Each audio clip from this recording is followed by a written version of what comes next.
Hello friends, ఈరోజు మనము చూడండి, ఈ ఆకులు ఇక్కడ ఏటో కనబడుతున్నాయి అనుకుంటున్నారు. ఇవన్నీ ఆకులు అనుకుంటున్నారా?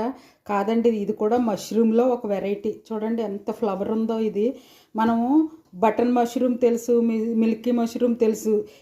దీని పేరు ఏంటో తెలుసా మీకు? ఆయిస్టర్ అండి. ఈ ఆకులన్నీ మనం కట్ చేసి ఆయిస్టర్ మష్రూమ్, ఇది ఒక్కటే ఒక ఫ్లవర్ అండి. చూడండి, దీని ఈ రేఖలు రాలిపోయి నేను బ్యాగ్లో పెట్టేసి ఫ్రిడ్జ్లో పెట్టేసాను. కట్ చేసిన వెంటనే వండుకుంటే ఇంకా ఫ్రెష్గా కనబడుతుంది. ఇది కొంచెం లైట్ పింక్ షేడ్ అనమాట. ఇది బడ్ వచ్చినప్పుడు అయితే కొంచెం పింక్గా ఉంటుంది, అలా వైట్గా అయిపోతుంది. ఇది మనం కర్రీ చేసుకుందాం. ఎలా చేయాలో నేను చూపిస్తాను. దీని పేరు ఆయిస్టర్ మష్రూము. మీకు తెలిస్తే నాకు కామెంట్ రూపంలో చెప్పండి, లేకపోతే లేదు. తెలియని వాళ్ళు ఇది క్రొత్త వంటనే నేను అనుకుంటున్నాను. ఇది మనం ఎలా చేసుకోవాలో చూద్దాం. చూడండి, తాలింపు వేపుకుంటున్నాను. ఇంచుమించు మాంసం కూర ఉన్నట్టే ఉండాలండి. కొన్ని జీడిపప్పులు కూడా వేసాను నేను.